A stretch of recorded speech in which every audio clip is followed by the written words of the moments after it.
Now,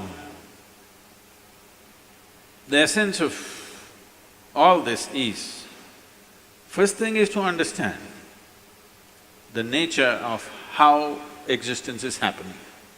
Either you can look at this, or you can look at the atom, or you can look at the universe. If you want to look at the universe, it is complex, it is difficult because you don't have a gallery seat, you know. There is no… it is not like a stadium, you can sit somewhere and watch the whole universe.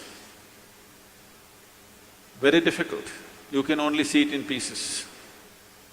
If you want to watch an atom, nobody has seen an atom, do you know this?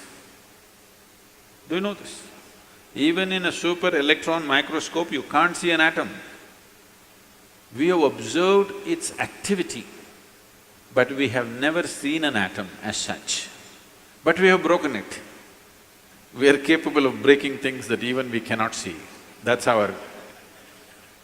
we are very proud of this these days. We can break anything.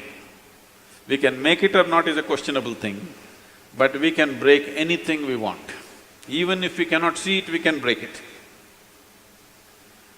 Now, what you see and what you do not see itself is a very dicey thing in the sense, what is it that you can see? Right now, can you see my hand? Yes. You can see my hand only because my hand stops light. If my hand did not stop this light, if it allowed light to pass through, you wouldn't see this hand, yes? Or in other words, right now your visual apparatus can see only those things which stop light. Anything that allows light through, you cannot see it. You cannot see light itself, first of all. Can you see the light that is here? No. Only whatever stops light, you can see it. What does not stop light, you cannot see it. Very bad, isn't it? You must be able to see all those things which allow light to pass through, because they are important things. But right now your visual apparatus are trained to see or capable of seeing only that which stops light. So the whole process of seeing life the way it is means, first of all, evolving an eye, a thoughtless eye, an eye which is free of thought. When I say free of thought, it is free from the taint of memory. Right now, these two eyes are heavily loaded with memory. So you can see this. If you see a group of people like this, if you just casually look like this, among these hundreds of people, if there is one face that you're familiar with, you will see suddenly that face sticks out. Have you noticed this? Have you noticed this? You're going in a street, there are 100 people standing there. Your friend is among that. If you look here, just this friend's face is more clear than the rest of the faces, because this eye works with memory. The more memory you have, the better it sees. No memory, it cannot see. Memory means an accumulated past. Memory means information. Memory means that which does not exist but acts out as if it does.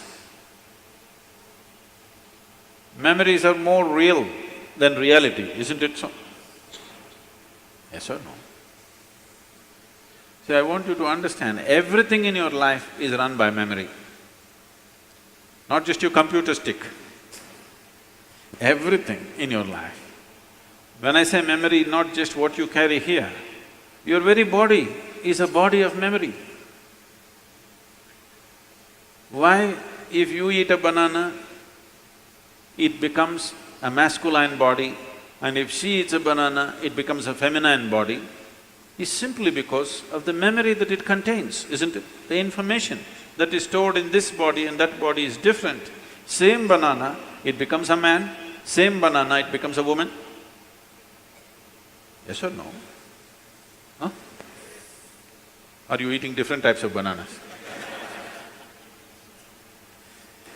Same thing, same food if you eat, it is becoming one way. In one person it is becoming dark skin, in another person it's becoming fair skin. How? The memory that you carry. Do you remember your great-great-great-great-great-grandfather? You don't. But his nose is sitting on your face. Your body remembers, isn't it? You may not have no idea who it was, but your body remembers even today. 1,000,000 years ago, how your forefathers were, still it remembers, isn't it? So what you call as my body is just a body of memory. And eyes are loaded with memory. An eye which is loaded with memory, an eye which is corrupted with memory, cannot see anything the way it is. It will only see things as it is convenient because the software is working from inside. It will not allow you to see anything the way it is. This is what traditionally we are referring to as karma. It is there in your body, it is there in your energies, it is there in the way your chemical reactions happen, it is there in your brain, it is there in your mind, it is there in everything. In the very physical energy that you carry, there is memory because you will see each person's energies behave differently from the other simply because of the type of memory it carries. If you want to get rid of this, it's a long process. And if you get rid of this, dismantling of the personality and the body will happen. So another way is to create a distance from it. Just hold it little away. When you want to play with it, you play with it. When you want to switch it off, you must be able to switch it off. So for this, an external view is needed. Right now, your ears are loaded with memory, your eyes are loaded with memory, your tongue is loaded with memory. Why? If you are born in Karnataka, if you go to North India, food doesn't taste good is because the tongue is loaded with memory. Yes or no? Have you suffered this or no? You went north and they said aloo bhaji, aloo aloo matar, aloo palak, aloo parota, aloo, they said. You couldn't stay there because your tongue is loaded with memory. It wants the same things back, otherwise it will suffer. So what being loaded with memory means is a cocoon of the past is holding you. It will not allow you to even move into the present. A cocoon of the past holds you and you allow it to do this because it feels safe. It creates a cocoon. There is safety, but in safety, there is also imprisonment. You're really safe if we lock you up in a safe, isn't it? But the problem is you can't get out. That's the whole problem. Walls that you build as self-protection, they also become the walls of self-imprisonment. That is the nature of life. If you lock yourself from inside or outside, it's the same thing. As long as you do not open the door, whether somebody locked you from outside or you locked yourself from inside, there is no difference. Anyway you're imprisoned, isn't it? At least somebody locked you from outside, you can at least complain and scream. You locked yourself from inside, you can only be depressed. You cannot even scream. At whom will you scream? So this process of what we are looking at is the memory imprints itself on all levels, right up to the elemental level. From the 5 elements which function here, from just after that, memory's work starts. So when we utter the word karma, it is not one simple formula, or it's not, people are saying theory of karma. We are not talking about any theory.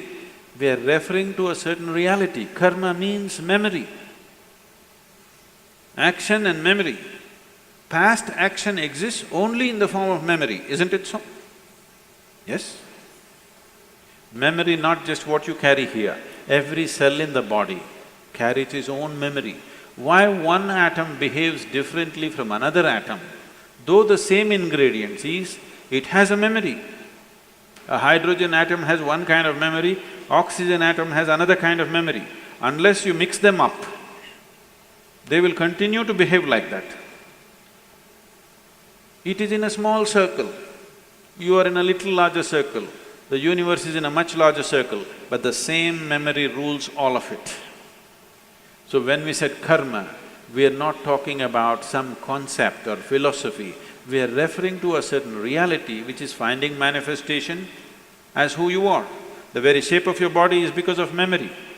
If a bird eats a mango, it becomes a bird. If a worm eats a mango, it becomes a worm. If you eat a mango, you become a human being. Same mango, how many things it's doing, depending upon what kind of memory it carries, isn't it? What you call as a seed, if you plant the same seed, if you plant a seed in the same soil, here you plant a mango tree, here you plant an apple tree in the same soil, this will only produce apples, this will only produce mangoes. I know there is a newspaper picture where a jackfruit is become bananas, that's different. Yes? You saw this? Are you all from Bangalore or Devanahalli?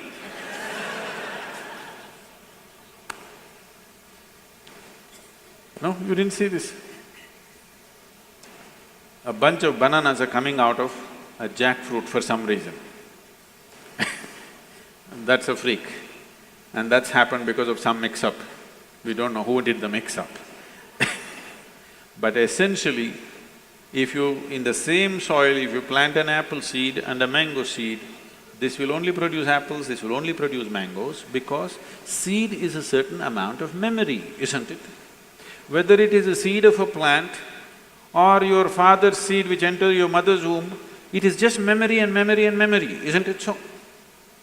This is karma, and this goes right back, right up to the elemental level, everything is memory. Only the pure element is free from memory. So the idea, when we're starting off Bhutesha, because that's the most important thing, that he mastered the elements, that's why we bow down to him, because he mastered the elements, he has an eye which has no memory, a taintless eye which sees everything just the way it is. So yoga essentially means developing an eye which is not contaminated by memory, which simply sees. It does not see things the way your memory perverts it, it simply sees everything the way it is. This eye will see those things which do not stop light. Right now, these two eyes can only see what stops light. If you start seeing something that does not stop light, that means another dimension of the eye is beginning to function.